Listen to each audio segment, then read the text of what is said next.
안녕하세요. 청담 엘리학원 대표 임주입니다. 지금 한창 지원을 마무리하는 단계에 있어요. 오늘 이제 만난 학생도 마무리한다라고 들었는데 학교를 제가 찍어줬어요. 제가 이제 비용을 받고 33만 원 비용 받고 학교 선별을 다 해주는 서비스가 있습니다. 그 서비스를 이제 받은 학생이에요. 그래서 자기가 생각하는 학교 플러스 제가 추천한 학교 이렇게 같이 지원했다라고 하더라고요. 그래서 그 이유가 이제 궁금한 거예요. 이 친구는 그럼 어떻게 준비를 해야 되느냐. 어머님이 지원은 이제 다 했는데 이제 지원한 다음에 학교 가기까지 그러면 어떤 과정이 있느냐, 이 부분에 대해서 이제 문의를 하셔서 제가 안내 드렸죠. 3월 10일쯤 되면은 결과가 다 나올 거 아닙니까? 이제 결과가 합격, 불합격 이렇게 다 나오게 되고, 그리고 이제 합격한 학교에 디파짓을 납부하고, 그리고 이제 학생은 이제 그 학교에 이제 등록하는 절차를 갖다 밟게 됩니다. 학생은 그 학교에 입학 준비를 하면 되는 거예요. 그래서 만약에 그 학생이 지금 미인가 국제학교를 다니고 있다, 또는 그냥 우리나라 학교 다니고 있다라고 할 경우 약간 다를 수는 있지만은 가장 좋은 것은 그 학생이 지금 입학하는 학교에 맞는 과정을 하고 있는지를 체크하는 게 제일 중요합니다. 이게 굉장히 어려운 부분인데요. 우리나라 학교와는 다르게 이제 미국의 학교들 같은 경우는 9학년부터 난이도가 갑자기 뛰어요. 준비를 제대로 안 한다고 그러면은 굉장히 학생들이 혼란을 갖게 됩니다. 바이올로지 같은 경우에 그렇죠. 학교들 중에서는 바이올로지를 9학년에 시작하는 학교가 이제 90% 정도고, 피직스를 시작하는 학교들이 이제 나머지 10% 정도거든요. 바이올로지를 이제 시작한다 그러면은 우리가 알고 있는 그 바이올로지의 범위보다 상당히 넓게 공부를 해두는 게 좋아요. 저희도 학생들 준비시키는데 바이올로지를 거의 한 120시간 정도를 할애를 하거든요. 한 2달간. 그러니까 이제 매일 3시간씩 공부하는 경우가 됩니다.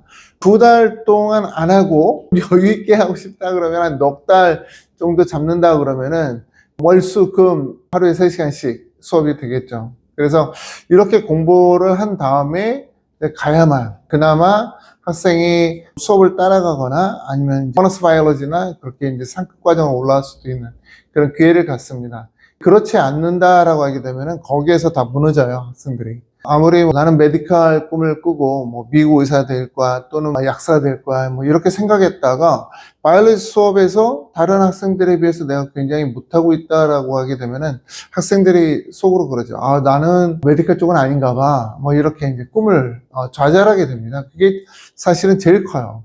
그래서 이 부분 굉장히 중요하다라고 이제 말씀드렸고, 그래서 만약에 바이올로지 또는 메디컬 쪽 분야로 내가 가겠다라고 할 경우에는 그 학교가 어떠한 바이올로지 학습을 하고 있냐, 9학년부터 12학년까지 어떤 바이올로지 학습을 하고 있느냐, 이걸 보는 게 제일 중요해요. 그러니까 동부에 있는 학교들 보게 되면은 11학년부터 더블 사이언스에서 바이올로지를 들을 수 있다, 이런 학교들도 있고, 근데 들을 수 있는 바이올로지 내용을 보게 되면은 별로 없어요, 내용도. 그래서 2과목 또는 3과목 정도밖에 바이올로지가 구성이 안 돼 있기 때문에 사실은 좀 부족하죠. 최소한 학생들이 아나토미를 배워야 되고, 그 다음에 피시올로지 배우면 굉장히 좋고, 그리고 또 메디컬 용어 같은 경우 굉장히 들어가는 게 좋아요. 그리고 학생들 중에서는 제네틱을 따로 배우는 학생들도 있는데, 유전학 같은 경우에는 우리가 굉장히 배워야 될 필요성이 있다고 저는 보거든요. 왜냐하면은 지금 AI 발전 때문에 유전 관련된 것들이 굉장히 달라지고 있어요. 유전자 가위 쪽도 그렇고. 그래서 학생들이 꼭 배워야 된다라고 저는 생각해서 4-5과목 정도 바이오 케미스트리 또는 바이오 테크놀로지 이런 과목들 포함한다 그러면은 5과목 정도를 고등학교 4년 동안 배우는 게 좋다. 그래서 가급적이면 9학년에 레귤러 바이올로지를 안 하는 게 제일 좋아요.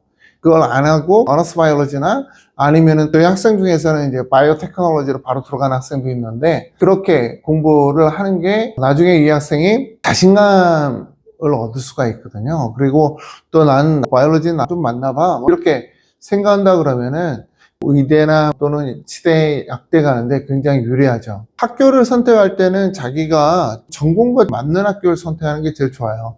지금 지원한 학교들을 보면은 제 기대와는 다르게 사실은 제가 5개 학교 찍어 드렸는데 거기에 이제 추가적으로 몇 개 학교 더 하셨더라고요. 근데 그 몇 개 더 한 학교들은 의미가 없거든요. 왜냐면은 학생이 가려고 하는 방향과 전혀 맞지 않는 학교이기 때문에 만약에 어떤 학생이 나 메디컬 쪽으로 갈 거야 라고 할 경우에 그 학생이 웍셔를 원한다거나 아니면은 또 브룩스나 또는 거버넌스나 이런 학교에 지원한다라고 하는 것은 그게 맞을까요? 뭐 이런 생각을 이제 저는 하는 거죠. 힐스쿨도 마찬가지고. 그래서 그 학생이 지원해야 될 학교 같은 경우는 만약에 동부에서 뽑는다 그러면은 어려운 부분이에요. 왜냐면은 동부의 명문 학교들은 대부분 다 이과보다는 문과 쪽으로 방향이 포커싱 되어 있습니다. 그래서 오히려 메디컬 쪽이나 그런 쪽은 중부 지역의 명문 학교들이 메디컬 쪽을 잘 하고 있고요. 그리고 동부 쪽으로 굳이 그래도 가겠다라고 할 경우에는 오히려 데이스쿨들이 잘 돼 있어요. 그래서 홈스테이 잘 구하셔서 통학하는 것도 이제 방법이기도 합니다. 자, 이렇게 오늘 안내를 해드렸어요. 어떤 학교를 갈 건지 또 합격한 학교 중에서 내가 어떤 학교를 초이스해야 될 건지 만약에 이런 부분이 힘들다 라고 할 경우에는 지원은 이제 혼자 하셨거나 다른 유학원 통해서 하셨더라도 학교 초이스부터 학교 입학 전까지는 저에게 맡기시는 것이 자녀분을 위한 길이 아닐까 이런 생각을 해봅니다. 자, 오늘은 이렇게 마치고요. 다음은 또 다른 내용으로 여러분 앞에 서도록 하겠습니다. 감사합니다.